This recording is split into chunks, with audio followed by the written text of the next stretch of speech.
नमस्कार विद्यार्थी मित्रांनो, अंडरकरंट्स या आपल्या सिरीजमध्ये तुमचं सर्वांचं स्वागत आहे.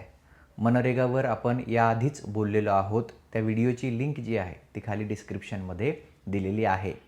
की काही दिवसांपूर्वी बातमी आली होती की कॅबिनेटनं ठरवलं आहे किंवा मान्यता दिली आहे की मनरेगाचं जे नाव आहे महात्मा गांधींच्या ऐवजी पूज्य बापू असं ते करावं. पण आज परत एक बातमी आली आहे सगळ्या वृत्तपत्रांमध्ये की लोकसभेमध्ये जे काही तुमचे रूरल डेव्हलपमेंट मिनिस्टर आहेत, ग्रामविकास मंत्री शिवराज सिंग चौहान, आणि हे आता तिथं त्या विधेयकाला रिवॅम्प करणं किंवा त्या स्कीमला रिवॅम्प करणारं नवीन विधेयक मांडणार आहेत. आणि त्याची बातमी जी आहे ती सगळीकडे आलेली आहे. आणि याच्यामध्ये त्यांनी जे पूज्य बापू आधी नाव ठरवलं होतं असं सगळीकडे जाहीर झालं होतं ते बदलून त्यांनी आता त्या योजनेचं नाव विकसित भारत गॅरंटी फॉर रोजगार अँड आजीविका मिशन असं केलेलं आहे. ग्रामीण विकसित भारत गॅरंटी फॉर रोजगार अँड आजीविका मिशन बिल कदाचित आज मंगळवारी जे आहे ते इंट्रोड्यूस होऊ शकतं. कालच ते होणार होतं, लिस्टमध्ये होतं, पण काल ते झालं नाही. आज कदाचित हे विधेयक जे आहे ते येईल आणि त्याच्यामध्ये या स्कीमला रिवॅम्प केलं जाईल. आणि मग त्याचं जे ॲब्रिव्हिएशन बनतं, साध्या भाषेत शॉर्ट फॉर्म बनतो, तो VBG असा बनतो.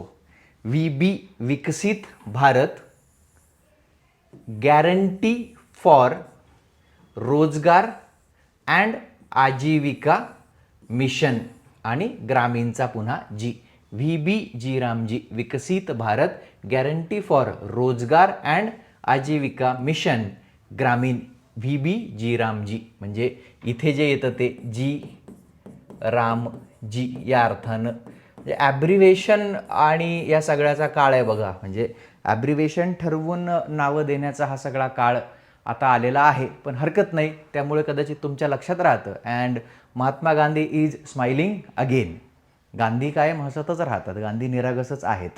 म्हणजे गांधी याच्याकडेही मोकळ्या मनानेच बघतायत की गांधी गेले आणि तिथे श्रीरामांचं नाव जे आहे आलं. याच्यामध्ये गांधींना कुठलंही दुःख असण्याचं काही कारण नाही.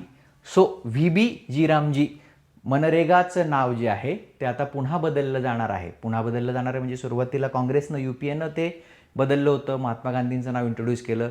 काही दिवसांपूर्वी बातमी आली की त्याच्याऐवजी पूज्य बापू PB असं ते होणार आहे. आणि आता फायनली जेव्हा बिल ते मांडणार आहेत तेव्हा सगळ्या वृत्तपत्रांनी बातमी दिली आहे की आता विकसित भारत गॅरंटी फॉर रोजगार अँड आजीविका मिशन ग्रामीण VBG म्हणजे ॲब्रिव्हिएशन जे आहे राममध्ये जे येतं रामजी सगळीकडे जे आहे ते तुम्ही ॲब्रिव्हिएशन टाकून ते सोपं करता आहात. सो शिवराज सिंग चौहान जे आहेत युनियन रूरल डेव्हलपमेंट मिनिस्टर, ते बिल जे आहे ते कदाचित आज तिथे मांडणार आहेत. सो आपला राज्यसेवा पूर्वचा येणारा जो प्रश्न आहे तो बनतो की मनरेगाचं नवीन नाव जे आहे ते काय आहे. सो तिथं एक लोकल न्यूजपेपर आहे, आय थिंक ओरिसाचा, मी सकाळी ऑनलाईन वाचत होतो, तर त्याच्यामध्ये त्यांनी हेडलाईन दिली आहे की गांधी गेले आणि श्रीराम आले. सो ते लक्षात ठेवायला पण ते खूप सोपं आहे की गांधी गेले, हसत हसतच गेलेत, आणि त्याच्याऐवजी श्रीराम जे आहेत ते आता त्या रोजगार हमी किंवा रोजगार हक्क कायदा जो आहे त्याच्यामध्ये इंट्रोड्यूस झालेले आहे. VBG नवीन नाव मनरेगाचं, विकसित भारत गॅरंटी फॉर रोजगार अँड आजीविका मिशन. आता आजीविका या शब्दाचा अर्थ खरं तर रोजगार असाच होतो, लाईव्हलीहूड असाच होतो, पण आपण जे म्हणलं की ॲब्रिव्हिएशन करण्याच्या प्रयत्नामध्ये तिथं तो काही शब्द जे आहेत ते हिंदीमधले टाकलेत, काही शब्द जे आहेत ते गॅरंटीसारखा ते इंग्लिशमधला आहे. नेक्स्ट, मग आता समजा ठीक आहे तुम्ही नाव बदललं, मग नवीन काही केलं आहे का, तर नाही. आपण याच्या अगोदरच्या व्हिडिओमध्ये जे बोललो आहे तेच साधारणतः आहे की वर्षाला, एका वित्तीय वर्षामध्ये 125 दिवसांचं गॅरंटीड वर्क जे आहे रुरल हाऊसहोल्डला, ग्रामीण भागामध्ये जे कुटुंब आहे त्यांना एका वित्तीय वर्षामध्ये 100वरनं तुम्ही 125 दिवस जे आहेत ते कामाची गॅरंटी जी आहे ती आता देणार आहात.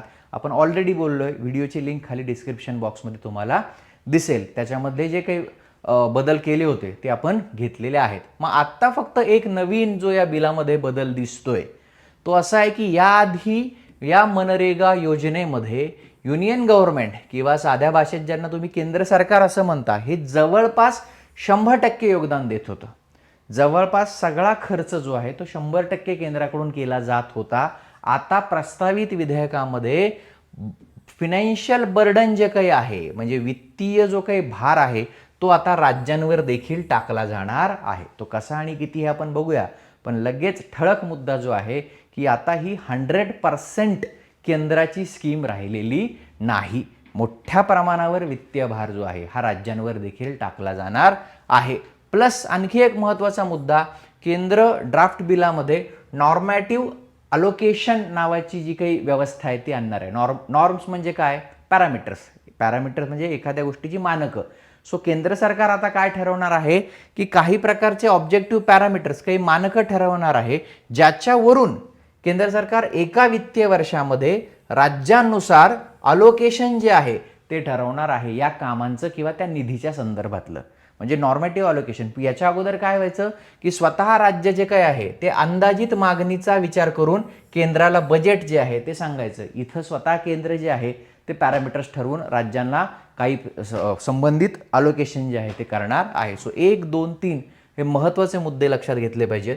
मग आता थोडासा डेटा बघूया आपण. मनरेगाचा जो आपण म्हटलं की फिनान्शियल बर्डन राज्यांवर येणार आहे, तर त्या संदर्भातला डेटा काय सांगतो? सो मनरेगाचा जो खर्च आहे हा 2 भागांमध्ये प्रामुख्यानं आत्तापर्यंत डिवाइड होत होता गेली 20 वर्ष, की ज्याच्यामध्ये जे वेतन दिलं जायचं 100 दिवसांचं आपण जे म्हणतोय वेजेस, आणि दुसरं असायचं त्याच्यासाठीचं मटेरियल. हे 2 प्रकारचे याच्यामध्ये मेजर खर्च होते. आता ह्या ज्या वेजेसचा खर्च आहे हा मनरेगाच्या एकूण स्कीममधला 3/4 खर्च होता आणि मटेरियलचा जो खर्च आहे तो 1/4 इतका होता. लक्षात येते? सो हा स्कीमचा खर्च झाला. 1 रुपया जर स्कीमसाठी लावला असेल तर 75 पैसे हे पगारांमधून, वेतनामधून दिले जायचे लोकांच्या, आणि 25 पैसे जे आहे हे इतर मटेरियल आणि ते सगळे खर्च लागायचे. आता केंद्र सरकार काय करायचं, हा जो वेजेसचा भाग आहे हा 100% खर्च उचलायचं. याच्या अगोदर मनरेगामध्ये 100% वेतनाचे पैसे पूर्णपणे केंद्र सरकारकडून यायचे, आणि हा जो मटेरियलचा भाग आहे जो त्या खर्चाच्या 1/4 आहे त्याच्यातलं सुद्धा ऑलमोस्ट 75% भाग जे आहे ते केंद्राकडून यायचं. म्हणजे जवळपास ही स्कीम केंद्राचीच होती इतपत खर्च जे आहे ते उचलत होतं. आता म्हणजे 2024-25चा डेटा आहे बघा. इथं माझ्याकडे 24-25 सालचा डेटा आहे की तुम्ही मनरेगावर ऑलमोस्ट 1.04 लाख करोड रुपये खर्च केले, ज्याच्यामध्ये वेजेसमध्ये तुम्ही 73,337 कोटी रुपये दिले जे पूर्णपणे केंद्रानं दिलेले होते, आणि मटेरियलमध्ये 25,987 करोड रुपयाचा खर्च झाला जे केंद्राने त्याच्यामध्ये जवळपास 75% वाटा जो आहे तो उचललेला आहे. आणखी डेटा काय आहे की सध्या 8.61 करोड हाऊसहोल्ड्स किंवा कुटुंब या योजनेचा भाग आहेत, किंवा जवळपास 12.16 करोड लोकांकडे जॉब कार्ड आहेत मनरेगाची. सो मोठी फिगर आहे, ह्यूज पॉप्युलेशन याच्यामध्ये इन्व्हॉल्ड आहे. साध्या भाषेमध्ये याच्या अगोदर महात्मा गांधी नॅशनल जी काही रुरल एम्प्लॉयमेंट गॅरंटी ॲक्ट आहे किंवा स्कीम आहे, ह्याच्यामध्ये तुम्ही 100% ऑलमोस्ट केंद्र सरकार खर्च करत होतं. थोडाफार खर्च राज्यांकडे जात होता मटेरियलच्या बाबतीतला, पण तिथं सुद्धा केंद्राचा वाटा भरपूर होता. आता मोठं फिनान्शियल बर्डन हे राज्यांवरती येणार आहे. म्हणजे तुम्ही फक्त नाव बदललं नाही आहे, तर तुम्ही खर्चाचं सुद्धा वाटप त्याच्यात केलेलं आहे. नाव बदलण्याकडेच लोकांचं फार लक्ष असतं. तुम्ही नेमकं खर्चाची जी काही लायबिलिटी आहे ती राज्यांवरही टाकलेली आहे हे सुद्धा सिव्हिल सर्व्हिसेसचा ॲस्परंट म्हणून आपण लक्षात घेतलं पाहिजे. केवळ नाव बदललं तेवढंच पाठ करून उपयोग नाही, नेमकं तुम्ही काय बदललं हे सुद्धा लक्षात ठेवायला पाहिजे. हा डेटा आहे. आता ह्याच्यामध्ये ड्राफ्ट बिलामध्ये पुढे काय म्हटलं त्यांनी की जेव्हा हे विधेयक पास होईल आणि ही योजना रिवॅम्प होऊन स्कीम जेव्हा आता ही लॉन्च होईल, त्याच्यानंतरचं जे पहिलं फुल इयर असेल, पहिलं आर्थिक वर्ष असेल, त्याच्यामध्ये असणारा या स्कीमचा, म्हणजे जेव्हा तुम्ही याला VB जी रामजी असं म्हणाल, ही जेव्हा स्कीम येईल की विकसित भारत गॅरंटी फॉर रोजगार अँड आजीविका मिशन, VB जी रामजी असं म्हणून जेव्हा हे लॉन्च होईल, त्याची काही एक इम्प्लिमेंटेशन डेट निघेल, त्याच्यानंतरचं जे पहिलं वित्तीय वर्ष असेल तिथे तुमचा प्रस्तावित खर्च आहे 1,51,282 करोड. 1,51,282 करोड, ज्याच्यामध्ये अराउंड 95,792.31 कोटी किंवा करोड रुपये हे केंद्राकडून येतील खर्च जो आहे, आणि त्याच्यातल्या 55,590 कोटी रुपये जे आहेत हे राज्यांना खर्च करावे लागतील. म्हणजे सबस्टॅन्शियल ठोस मोठ्या प्रमाणावर राज्यांना याच्यामध्ये खर्च करावा लागणार आहे. इंडियन एक्सप्रेसनं दिलेल्या बातमीनुसार राज्यांचं ॲन्युअल बर्डन जे काही आहे, म्हणजे वेस्ट बेंगॉलचं त्यांनी अपवाद केला आहे, पश्चिम बंगालला वगळलं तर ऑलमोस्ट 30,000 कोटी रुपये घटक राज्यांना ॲन्युअली ह्या स्कीममध्ये आता गुंतवावे लागणार आहेत. ओव्हरऑल केंद्र आणि राज्यांचा सरासरी विचार केला तर सो मोठं बजेट, ज्याला आपण फिस्कल फेडरलिझम म्हणतो, म्हणजे ज्याला आपण वित्तीय संघराज्य प्रणाली म्हणतो, त्याच्याशी सुद्धा संबंधित हा मुद्दा आहे की खर्चाचं वाटप तुम्ही आता केलेलं आहे एका सेंट्रल स्कीममध्ये. हे इम्पॉर्टंट आहे. GS2 मध्ये GS3 मध्ये लिहिण्याकरता हा डेटा उपयुक्त आहे. त्यानंतर पुढचा मुद्दा की आणखी एक तरतूद याच्यामध्ये जी आहे की पीक ॲग्रिकल्चरल सीझन्स. पीक ॲग्रिकल्चरल सीझन बऱ्याचदा ग्रामीण भागातल्या मुलांना माहीत असतं बघा की वेगवेगळ्या ज्या वेलफेअर स्कीम्स असतात, खूप अशी ओरड असते की बाबा शासन पुरस्कृत योजनांमुळे शेतीसाठी कामगार मिळत नाही, अशी काही मोठ्या शेतकऱ्यांची ओरड ग्रामीण भागामध्ये, ग्रामीण महाराष्ट्रामध्ये पण तुम्ही ऐकली असेल की शासन अशा पद्धतीनं ह्यांना थेट डायरेक्ट बँक ट्रान्सफर करतं आहे, काही वस्तू देतं आहे, काही अन्नधान्य पुरवतं आहे, म्हणून आम्हाला आता आयत्या वेळेला कारागीर मिळत नाही आहे शेतीला. मग खुरपायला काही बाया मिळत नाही आहेत, इतर लागवडीला काही लोक मिळत नाही आहे, हार्वेस्टिंग ज्याला आपण म्हणतो, किंवा सगळ्याच गोष्टीला कापणीला कोणी मिळत नाही आहे. मग आता काय करायचं? सो याच्यावर डिमांड होती बऱ्याच राज्यांची की तुम्ही हे जे 100 दिवसांचं होतं पूर्वीचं, आता तर 125 दिवसांचं आहे, की तुम्ही ज्याला पीक ॲग्रिकल्चरल सीझन म्हणता, की जिथे काही शेतीची कामं खूप येतील, त्या काळामध्ये या प्रकारची जी एम्प्लॉयमेंट गॅरंटी आहे 125 दिवसांची, ती अवेलेबल असणार नाही. कारण जेणेकरून शेतीला कामगार जे आहेत ते मिळावे. बऱ्याच दिवसांपासून मागणी होती, म्हणजे शिवराज सिंग चौहान यांनी सांगितलं की खूप स्टेटनी ही मागणी केली होती की तुम्ही पीक ॲग्रिकल्चरल सीझनमध्ये या योजनेचं इम्प्लिमेंटेशन किंवा अवेलेबिलिटी ठेवू नका. सो ती मागणी त्यांनी आता इन्क्लूड केली आणि त्याच्यामध्ये त्यांनी 60 दिवस एका वित्तीय वर्षामध्ये ॲग्रिगेटेड 60 दिवस, म्हणजे सलग नाही, सलग नाही, हा पण महत्त्वाचा मुद्दा आहे. सलग नाही, एकूण ॲग्रिगेटेड एकूण जे आहे हे 60 दिवस या योजनेची अवेलेबिलिटी किंवा एम्प्लॉयमेंट गॅरंटी असणार नाही, अशी सुविधा त्याच्यात ठेवलेली आहे. राज्यांनी फक्त त्याकरता इन ॲडव्हान्स नोटिफाय करणं गरजेचं आहे, असं मंत्र्यांनी सांगितलेलं आहे. लक्षात येत आहे? सो हा सुद्धा महत्त्वाचा आहे. जेव्हा तुम्ही रिवॅम्प करताय स्कीम, तिथे हे ध्यानात घ्यायला पाहिजे. पुढचा मुद्दा की मग आता खर्च जो आहे तो आत्ता जी प्राथमिक माहिती येते आहे, म्हणजे द हिंदू असेल आणि इतर सगळी वृत्तपत्र आहेत, म्हणजे माझा प्राईम सोर्स हा द हिंदूच असतो, त्याच्यामध्ये त्यांनी जे म्हटलं आहे की जी ईशान्य राज्य आहेत आणि प्लस काही हिमालयीन राज्य आहेत, हिमालयन म्हणजे पहाडी ज्यांना आपण म्हणतो, म्हणजे उत्तराखंड, हिमाचल प्रदेश आणि Jammu and Kashmir he union territory, म्हणजे जो तो सगळा त्या हिमालयीन भाग येतो, आणि प्लस तुमची ईशान्येकडची राज्य, या राज्यांकरता हिमालयीन राज्य प्लस ईशान्येकडची राज्य आणि Jammu and Kashmir he UT, इथे जे खर्चाचं प्रमाण आहे ते 90-10 असं असणार आहे. म्हणजे इथं केंद्र सरकार जे आहे ते तुमचं 90% खर्च करणार आहे आणि 10% मात्र राज्यांना द्यावं लागणार आहे. म्हणजे इथे थोडंसं तुम्ही आधीच्या सिस्टीमला थोडंसं साजेसं व्यवस्था तुम्ही ठेवणार आहात की ईशान्येकडची राज्य थोडंसं विकासाच्या बाबतीतलं बॅकलॉग किंवा पहाडी राज्य विकासाच्या बाबतीतलं बॅकलॉग आणि जम्मू अँड काश्मीर ते पण समजा त्या प्रदेशातच येतं, म्हणून तिथे 90-10 ठेवलं आहे.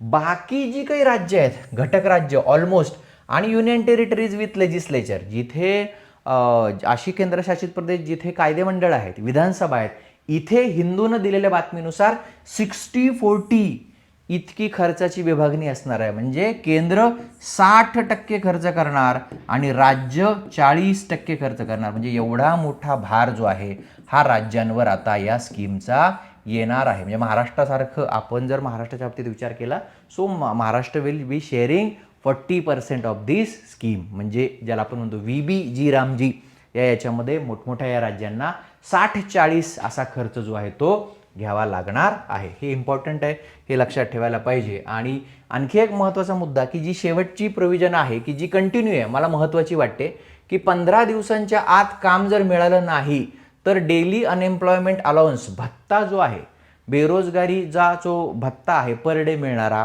तो जो आहे तो घटक राज्यांना द्यावा लागणार आहे. ही जी तरतूद आहे ही जुन्या कायद्यामध्ये पण होती, ती त्यांनी कंटिन्यू केलेली आहे. म्हणजे मनरेगामध्ये ही तरतूद ऑलरेडी होती, ती नवीनमध्ये पण कायम राहील की डेली अनएम्प्लॉयमेंट अलाउन्स तुम्हाला द्यावा लागेल जर तुम्ही गॅरंटीनुसार तिथे 125 दिवसाचं कामकाज आता जनरेट करू शकला नाही तर रुरल हाऊसहोल्डमधल्या त्या व्यक्तींकरता. लक्षात येत आहे? सो मला महत्त्वाचे वाटणारे प्रायमरी हे मुद्दे मी इथे डिस्कस केलेले आहेत. बऱ्याचदा काय असतं ना की तुम्ही सिव्हिल सर्व्हिसेसचे ॲस्पायरंट म्हणून प्राथमिक माहिती पटपटच त्या दिवशी ग्रॅप केली पाहिजे. खूप एक्स्ट्रा ऑर्डिनरी करण्याच्या इच्छेपायी किंवा त्या नादापायी बरेच लोक मागे राहतात.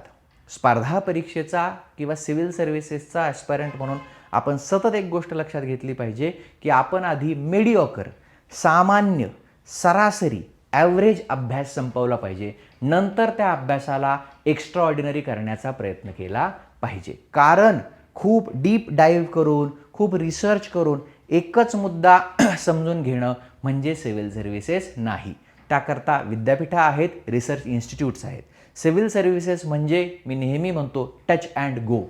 तुम्हाला सगळं माहीत असलं पाहिजे. खूप डीप माहीत नसलं तरी चालेल, पण सगळं किमान आधी माहीत असलं पाहिजे. डीप नंतर. ॲव्हरेज माहिती आज आली आहे, आजच आपल्याला ती संपवून टाकली पाहिजे. सो हे सगळे मुद्दे आपण डिस्कस केलेले आहेत. सो अल्टिमेटली काय आहे की गांधी गेले आणि श्रीराम आले. सो मनरेगा रिवॅम्प्ड होती आहे VBG रामजी या नावानं आणि त्याच्यामध्ये जे प्रस्तावित बदल आहेत ते आपण डिस्कस केलेले आहेत. धन्यवाद.